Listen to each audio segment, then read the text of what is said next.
আৰু এটা কথা 14 চনৰ পৰা 14 কথাই কৈছো 14 চনৰ পৰা আপোনালোক ইয়াতে ইমান বয়সস্থ মানে ইমান ভুৱা তথ্য কিয় দিয়ে আপুনি চৰকাৰ কংগ্ৰেছ আহা নাই বেলেগ কথা কিন্তু আপুনি যে আপোনাৰ যিটো সময়ত গছ ৰুৱে আপোনালোকে গছ ৰুইছে গোটেই সমগ্ৰ অসমটো বাদ দিয়ক গোটেই ভাৰতবৰ্ষই দেখি আছে গুৱাহাটীৰ এটা সমষ্টিও এতিয়া খিলঞ্জীয়া আৰু অসমীয়াৰ আপোনালোকে এওঁলোকে চাব গুৱাহাটীৰ এটা সমষ্টিও খিলঞ্জীয়া আৰু অসমীয়াৰ ভোটেৰে জিকিব পৰা অৱস্থাত নাই এইখন চৰকাৰে বন সংৰক্ষণৰ কাৰণে নিশ্চিতভাৱে শক্তিশালী ৰূপত কাম কাজ কৰিছে 16 চনৰ পৰা কাম কাজ কৰিবলৈ আৰম্ভ কৰিছে কাজিৰঙাৰ অবৈধ দখল উচ্ছেদ কৰাৰ পৰা আৰম্ভ কৰি হিমন্ত বিশ্ব শৰ্মা ডাঙৰীয়াই যোৱা সময়ছোৱাত বনভূমি সংৰক্ষণৰ কাৰণে উচ্ছেদৰ জৰিয়তে সংৰক্ষণ কৰে একে সময়তে আপোনাক মই অনুৰোধ জনাম এই মাহটোতে এই জুন জুলাই মাহত জুলাই আগষ্ট মাহলৈকে আপুনি কেতিয়াবা এই নেশ্যনেল হাইৱে দি গোলাঘাটলৈকে যাওক আপুনি নুমলীগড় গোলাঘাটে যাওক দেখিব যে গছ কেনেকৈ ৰোপণ কৰা হৈছে কেনেকৈ ফুলে ফলে গছ জ্যোতিষ্কাৰ হৈ আহিছে আৰু সেই একেটা কথাই য'ত ধ্বংস য'ত ফ'ৰলেন বনাওঁতে তেতিয়া সেই অঞ্চলবিলাকত গছ কাটি দিয়া হৈছিলে কিন্তু পৰৱৰ্তী সময়ত গছ ৰোপণ কৰা হ'ল একেটা কথাই গোৱালপাৰাটো ৰোপণ হ'ব নিশ্চিতভাৱে ফ'ৰলেন য'ত হৈছে দাস ডাঙৰীয়াই চিন্তা কৰিব নালাগে আশংকা কৰিব নালাগে আপোনাৰ গোৱালপাৰাৰ সমগ্ৰ ৰাস্তাৰ চাৰিওফালে গছ ৰোপণ কৰা হ'ব আৰু ফৰেষ্টেশ্যন উন্নয়নৰ কাৰণে নিশ্চিতভাৱে বনৰ প্ৰয়োজন আছে বন কেতিয়াবা দুডাল গছ কাটিব লাগে কিন্তু একে সময়তে চৰকাৰখনে 10 ডাল গছ নতুনকৈ ৰুবৰ কাৰণে কাম কাজ কৰিছে গতিকে কথাটোৱে হৈছে এইটো যোৱা দুটা দশকত প্ৰায় 1/4 of the forest cover has been reduce আপোনালোকৰ দিনত এইটো আপোনাৰ সুপ্ৰিম কোৰ্টে মানে 14 চনৰ পৰা আপোনালোক 14 চনৰ পৰা আপোনালোক গভৰ্ণমেণ্টৰ কৰিব কাৰণে 14 চনৰ পৰা নিদিব আৰু এটা কথা 14 চনৰ পৰা 14 অসমৰ কথাই কৈছো 14 চনৰ পৰা আপোনালোক ইয়াতে ইমান বয়সস্থ মানে ইমান ভুৱা তথ্য কিয় দিয়ে আপুনি আৰে আপুনি কাজিৰঙাতে আপোনাৰ এই কন্ডিশন ভাঙিলে চাৰিজন থাকিলে এইটো তেওঁলোকে আৰু এটা কথা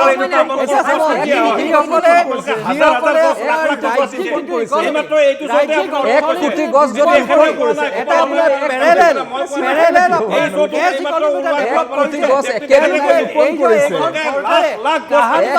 কাম কৰিব কোটি গছ একেদিনাই ৰোপণ কৰিছে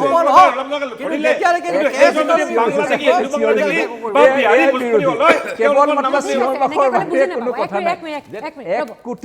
এক কোটি গছ একেদিনাই ৰোপণ কৰিছে তাৰোতো উদাহৰণ আছে কিমান মৰিলে তাৰোতো উদাহৰণ আছে কিমান মৰিলে গতিকে এই কথাটো আমি কৰবাত গঠন হৈছে ভুল তথ্য দি লাভ নাই ভুল কথা আপুনি যেতিয়া যি সময়ত গছ ৰোপণ কৰিছে মানুহবিলাকে দেখি আছে তো আপুনি চৰকাৰ কংগ্ৰেছ আহা নাই বেলেগ কথা কিন্তু আপুনি যে আপোনাৰ যিটো সময়ত গছ ৰুৱে আপোনালোকে গছ ৰুইছে গোটেই সমগ্ৰ অসমটো বাদ দিয়ক গোটেই ভাৰতবৰ্ষই দেখি আছে যে কি কাৰণে কাৰণ আপোনালোকে আপোনালোকে ফাণ্ডটো খৰচ কৰিব লাগিব আপোনাৰ কমিছনৰ কথা আছে দিয়ক না আপুনি এবাৰ মই ক'লো নহয় আপোনাৰ উদাহৰণ দিলে এইটো আৰু বেলেগে দেখিব নহয় দাদা এনে চিঞৰ বাখৰ কি লাভ ঠিক আছে কিবা এটা ক'বলৈ বিচাৰিছিল আকৌ জনগোস্বামীৰ ওচৰলৈ আহিম কিবা এটা কি ক'বলৈ বিচাৰিছিল এতিয়া বিজেপিৰ বক্তাজনৰ কথাবিলাক শুনিলে হাঁহি উঠে এতিয়া চাওক কাঠফলা মিল এটা হাতৰ মুঠিৰ ভিতৰত নচলে এইটো এটা ডাঙৰ বিশাল এলেকা জুৰি সেই কাঠফলা মিলবিলাক চলে সকলোৰে চকুত পৰে কেৱল চকুত নপৰে বিজেপি মন্ত্ৰী বিধায়কৰ কাৰণ কিয় তেখেতসকলে সেই তাৰ পৰা বৃহৎ কমিশ্যন সংগ্ৰহ কৰি আছে আৰু যেতিয়া তাৰে উপাধিটো দেখায় যে এজন মুছলমান ব্যক্তি তেওঁলোকৰ ভাল লাগি যায় কাৰণ তেওঁলোকৰ ব্ৰেণ্ডিং আৰু মাৰ্কেটিং আৰম্ভ হৈ যায় কিন্তু সেইজন যদি বিহাৰী ভোজপুৰী বা হিন্দু বাংলাদেশী হ'ল হয় তেতিয়াহ'লে তেওঁলোকে চুপচাপ বহি থাকিলে হয় অবৈধ দখল মুক্ত কৰিছে বহুখিনি বনাঞ্চল মুক্ত হৈছে হয় চাওক বনাঞ্চলৰ যিটো তেখেতসকলে কৈছে খালী মাটি থাকিলে তাতে গছ গছনি গজে মানুহ আহি পেলাই বহে সেই তাতে কোনো চাইনাৰ আগ্ৰাসন হোৱা নাই বা আমেৰিকাৰ মানুহে তাতে বহা নাই যেতিয়া চৰকাৰক লাগে সেই মাটি মুকলি কৰি ল'ব এইটো সাধাৰণ প্ৰক্ৰিয়া সেইটো কি ডাঙৰ কথা হ'ল আজি আপুনি যিমান খালী মাটি আছে কোনোবা মানুহ বা গছ গছনি যাতে থাকে চৰকাৰক লাগে তেওঁলোকে মুক্ত কৰি লওক আৰু তাত মানুহখিনি মুক্ত কৰাৰ পাছত কি হ'ল আজি চাওক আজি মানুহখিনি খেদিব পৰা নাই কিয় পৰা নাই এনআৰচিখন সম্পূৰ্ণ কৰিব পৰা নাই আজি যদি এনআৰচিখন সম্পূৰ্ণ কৰি ল'লে হয় কোন চিনাকি কোন অচিনাকি সেইটো পুৰা স্পষ্ট হৈ পৰিলে আৰু সহজ হ'ল যদি সেইখিনি মানুহৰ NRC নাম নাথাকিলে তেওঁলোকক আমাৰ যাব কাৰণে পাৰিলে আচলতে- কিন্তু একো কৰিব পৰা নাই আমাৰ জেপত ধনেৰে সেইখিনি মানুহক আৰু বেলেগত যে সংস্থাপন দিছে এইবিলাক তেওঁলোকৰ নাটক আৰু এটা কথা মই কৈ দিওঁ আৰু সেই যি খেতি বাতি ধ্বংস কৰিলে সেই ল'ৰাবিলাকে যিবিলাক এটা কাম কাজ কৰি আছিল খেতি বাতি ধ্বংস পাছত সেইবিলাকে আহি পেলাই ইয়াতে অটো চলাই আছে টমটম চলাই আছে আৰু মোক সিদিনা মোৰ এজন বন্ধুৱে কৈছে যে এতিয়া ইহঁতে ইয়াতে আহি পেলাই এইবিলাক চলাইছে আমাৰ ভাড়া কমি গৈছে আমি এতিয়া ভাড়া নাপাওঁ অৰ্থাৎ আমাৰ অসমীয়া খিলঞ্জীয়া ল'ৰা সংকটত পৰিছে গতিকে আপোনালোকে মানুহখিনিক আপোনাৰ ঠিক আছে, স্থানান্তৰ ঠিক কৰিছে আছে, ঠিকে আছে উত্তৰখিনি খেতি বাতি কিয় লৈ লওক। নকৰিলে এক মিনিট আছে মোৰ। হ'ব, সেইখিনি হ'ব। খেতি বাতি আপোনালোকৰ যে ভোট বেংক বিহাৰী ভোজপুৰীয়া হ'ব, উত্তৰখিনি দিব। ঠিক আছে, লগাই দিব বুজি লাগিছিল সেইখিনি পালোঁ। কাম হ'ব। কৰাৰ কাৰণে জয়ন্ত গোস্বামী শেষত চাওক অত্যন্ত দুৰ্ভাগ্যজনক কথা ষ্টুডিঅ'ৰ মজিয়াত অবৈধ দখলকাৰীৰ সপক্ষে যদি কথা কয় তেতিয়াহ'লে নিশ্চিতভাৱে ইয়াৰ দৰে আৰু দুৰ্ভাগ্যজনক কথা কেতিয়াও থাকিব নোৱাৰে এতিয়া মূল কথাটো হৈছে এইটো চাওক আপুনি যে আমি সেইকাৰণে মাননীয় মুখ্যমন্ত্ৰী ডাঙৰীয়াই কৈছে আমি খিলঞ্জীয়া যুৱক যুৱতীক অগ্ৰাধিকাৰ দিব লাগে আমি যদি অটো যেতিয়া হেৰি কৰোঁ আমি খিলঞ্জীয়া যুৱকৰ লগত আমি অটো চালকৰ লগত আমি যাব লাগে আমি তেওঁলোকক সুবিধা প্ৰদান কৰিব লাগে গতিকে গোটেই কথাটো হৈছে কি যে তেখেতসকলে শুনক তেখেত স্পষ্ট কথা খিলঞ্জীয়া মানুহ কোন তাক চিনাকি তাক চিনাকিৰ কাৰণে বেলেগ নালাগে খিলঞ্জীয়া মানুহ কোন আমি সকলোৱে জানো খিলঞ্জীয়া মানুহ কোন আমি সকলোৱে জানো গতিকে মুখ্যমন্ত্ৰী কেতিয়াবা কয় একাউণ্টৰ আগতে মই আপোনাক কৈ আছো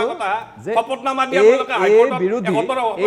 কয় একাউণ্টৰ কথা আপোনালোকৰ ঠিকে নাই ঠিক আছে মোৰ অনুষ্ঠান শেষ হ'ব এক মিনিট তেখেতক ক'বলৈ দিয়ক এইসকল বিৰোধীৰ এই তৰল মন্তব্যৰ কাৰণে অসমৰ ভগৱানৰ দক্ষিণাও তেওঁলোকক যোৱা নিৰ্বাচনত নৎসাৎ কৰিলে এই তৰল মন্তব্যৰ কাৰণে এই তৰল চিন্তা তৰল চেতনা তেওঁলোকৰ তৰল বক্তব্য তেওঁলোকৰ তৰল যুক্তি সেইকাৰণে চবতকে ইণ্টাৰেষ্টিং আপোনাৰ এওঁলোকৰ হেৰিয়ে এগ্ৰিকালচাৰ মিনিষ্টাৰে তিয়হ খেতিৰ নামত 1 কোটি টকা ছাবচিডি লয় ঠিক আছে অধ্যাপক যে গুৱাহাটীৰ এটা সমষ্টিও এতিয়া খিলঞ্জীয়া আৰু অসমীয়াৰ আপোনালোকে এওঁলোকে চাব গুৱাহাটীৰ এটা সমষ্টিও খিলঞ্জীয়া আৰু অসমীয়াৰ ভোটেৰে জিকিব পৰা অৱস্থাত নাই বিজেপিৰ বিহাৰী ভোজপুৰী আৰু বাংলাদেশী ভোট বেংকৰ আগ্ৰাসন ৰাইজৰ 93 কোটি টকা খৰচা কৰি IITত গোমূত্ৰৰ ওপৰত ৰিচাৰ্চ কৰাইছে এই বিজেপি ঠিক আছে মই বিদায় ল'ব লাগিব ঠিক আছে এই হ'ল আপোনালোকৰ দৈন্যতা ঠিক আছে মই সকলোকে ধন্যবাদ জনাইছো